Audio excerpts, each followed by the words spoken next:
The election results continue to drive some to the point of absolute insanity. That's what we're going to look at today with a gun control group that has released a smear campaign against firearm owners and the industry as a whole. But in the process of projecting all of these really bad things, they've actually just made themselves look worse because they themselves contribute to more of these issues that they talk about than any firearm owner in the United States. It's actually pretty hilarious. So I'm going to point out these things and absolutely pick this commercial, video, whatever apart.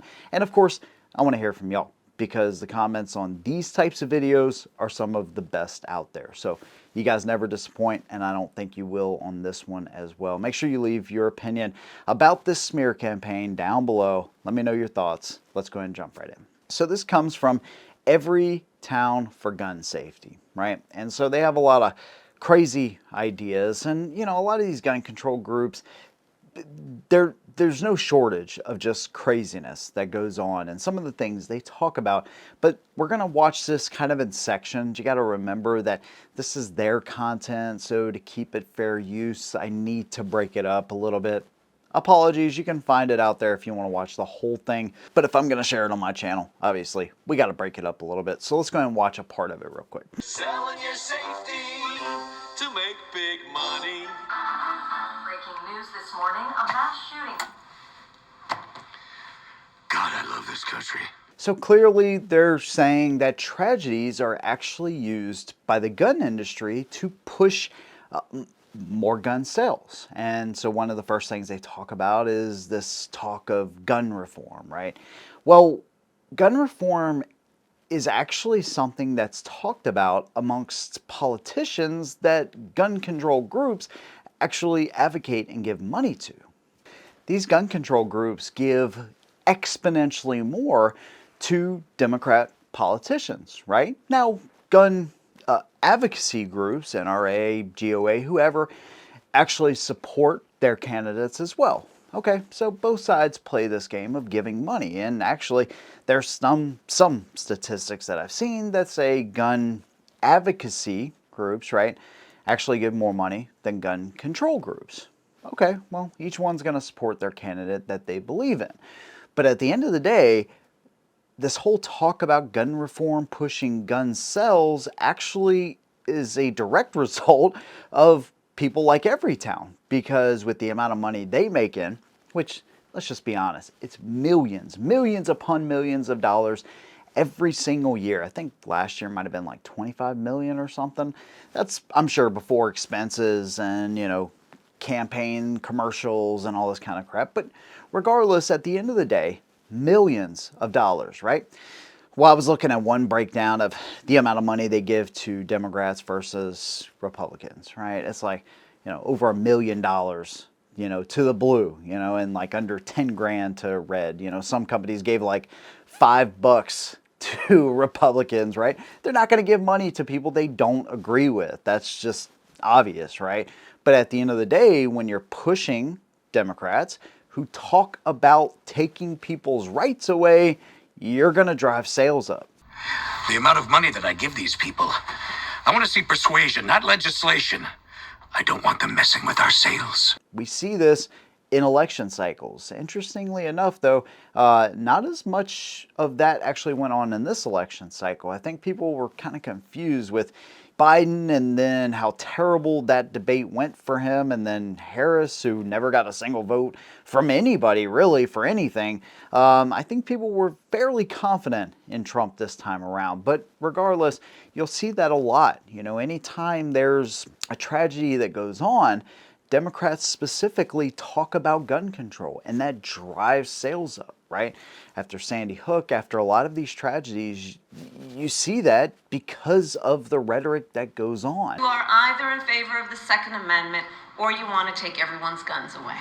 I am in favor of the Second Amendment, and I believe we need to reinstate the assault weapons ban. So the politicians that they help support actually pushes more gun sales than the tragedy in and of itself. If they just talked about it, left it alone, all of that, then you wouldn't hear or see a ton of sales go up just because of a tragedy. But as soon as you start to tell people we're taking this kind of gun away or these magazines or anything like that, yeah, it's basically like a proverbial middle finger back to those people that talk about taking guns away.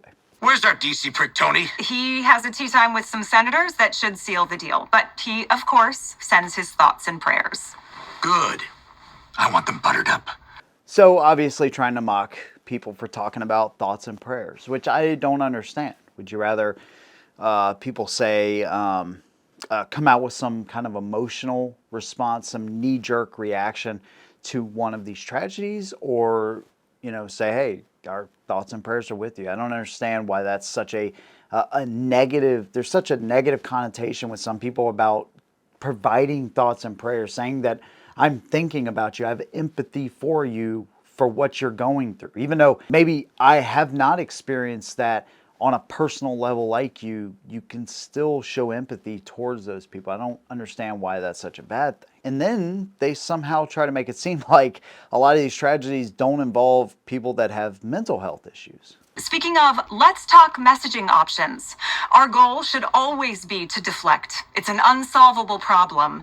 You know, the shooter was unstable, mental health crisis. Mental health is a huge problem. But at the end of the day, if you're willing to commit something, right, like these tragedies that we see, there is something wrong with you, regardless if you're on a medication or not.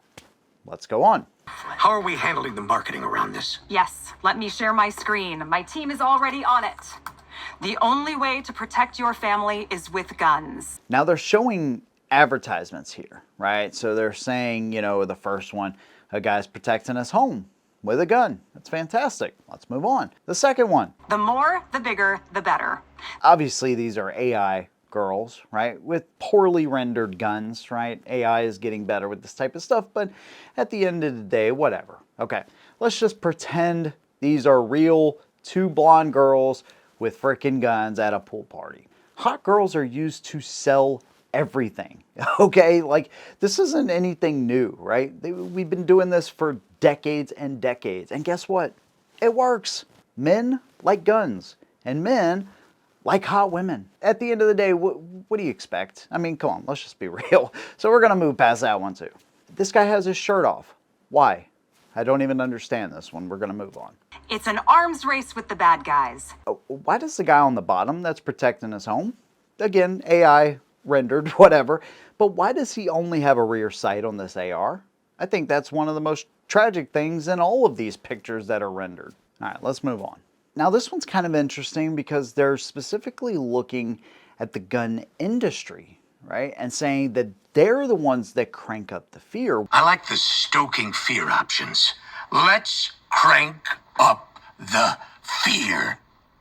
Our guns are the only solution. Well, at the end of the day, gun control groups and gun advocacy groups depend on donations in order to push through their agendas or support their politicians, right? So anytime a tragedy like this happens, or any tragedy, it supports these two groups more than it does the industry, right? The industry is the one that, at the end of the day, yeah, they may see sales go up, especially if the rhetoric is really high, and a lot of these higher profile tragedies, unfortunately, they get more coverage. But also to ensure that we do everything that we can to guarantee that this does not happen again going forward. Right? And the more coverage they get, and the more politicians talk about taking away, the more you'll see gun sales go up, right? That's just the fact of it.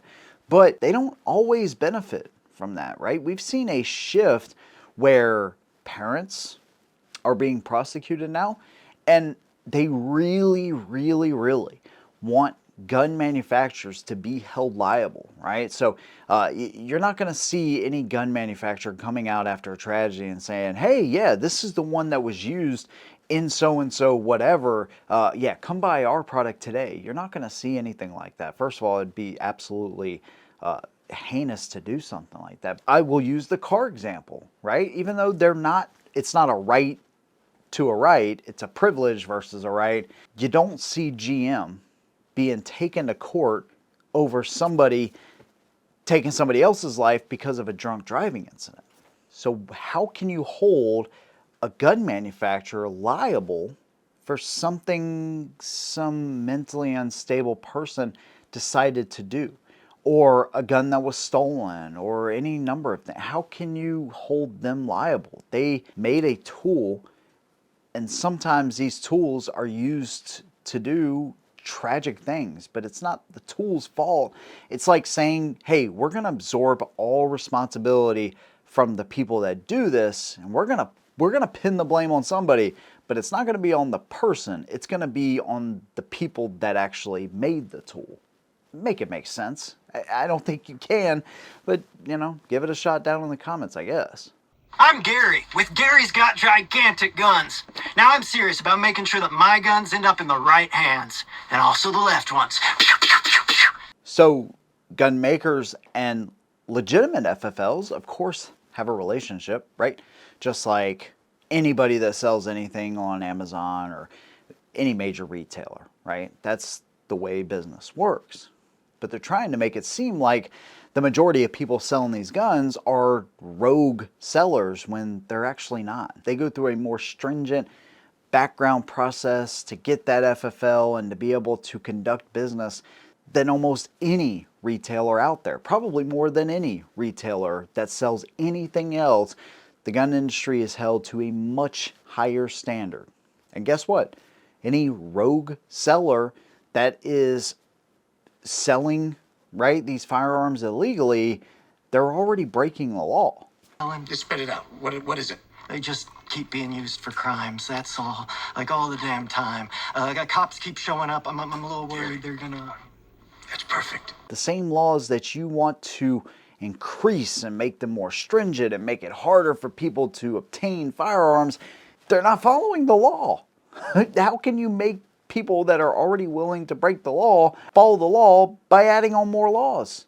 It's impossible. You're just talking in circles at that point to people that could care less if you put 100,000 more gun laws out there. They don't care. At the end of the day, they just do not care. Then there's this whole no ID thing. Well, I have you. Got some new taglines. No ID, no problem. Waiting period. How about no waiting? Period. Okay, all right. Just calm down, princess. Which, if you've ever purchased a firearm, you know you have to show your ID. There's no ifs, ands, or buts about it. The background check system is a broken system as it is, but that's one of the mandatory things. Again, these FFLs, they have very strict requirements they have to follow. But then the waiting period thing, this has cost people their lives, right? When they're trying to protect themselves from a crazy ex-lover or whatever the case is, you make them wait a certain amount of time and something tragic happens to them while they're waiting. They weren't going to place a police officer in front of her house 24/7. She should have been able to obtain further protection. And to make it even more tragic, 2 days before this happened to Carol, she went to find out the status of her gun permit. Yes, she applied April 21st for a gun permit. It was too long to wait to get a gun. What we hear is anywhere from 3 to 6 months is the commonplace, and on a regular basis, 9 months. I've heard of people waiting for a year and a half in Newark. Very frustrating. I waited 9 months. Again, you're talking about exercising a right. You're never going to convince people that believe in what we do, at the core of what we do. You're never going to convince them that government needs to know about every single firearm you have anyways, much less supporting a broken system like Nick's. Where are we with the new gun safeties? Rick from Innovation was working on phasing those out, like you asked. Good. I want those things to be so easy to shoot that even a toddler could shoot it. Yeah, let's remove all the safeties from the guns in your inventory, right? We want it so easy that a toddler can do it. Well, unless the manufacturer wants to have, be sued into oblivion, they all provide safeties, whether that's internal, external, or a mixture of both. Firearms today are probably the safest they've ever been. Okay, so here's another, falsehood, just thing they're trying to push through. And so easy a toddler can shoot it. It's kind of disgusting. I don't know. I really don't like that one at all. I think it's pretty despicable to kind of say that, gun owners are so irresponsible that they purposely leave those firearms so their own children can hurt themselves or somebody else. I really hate this one.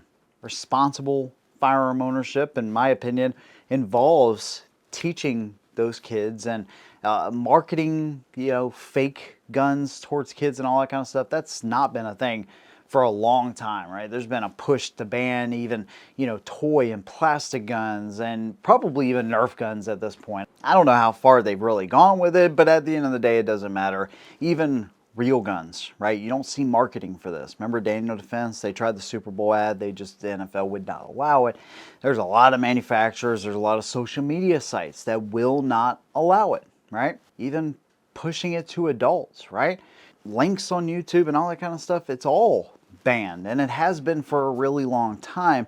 So you're not going to see a bunch of ads from any gun manufacturers, right? Because they're simply just not allowed to show it. And at the end of the day, there's such a small profit margin. Will that even pay off for them?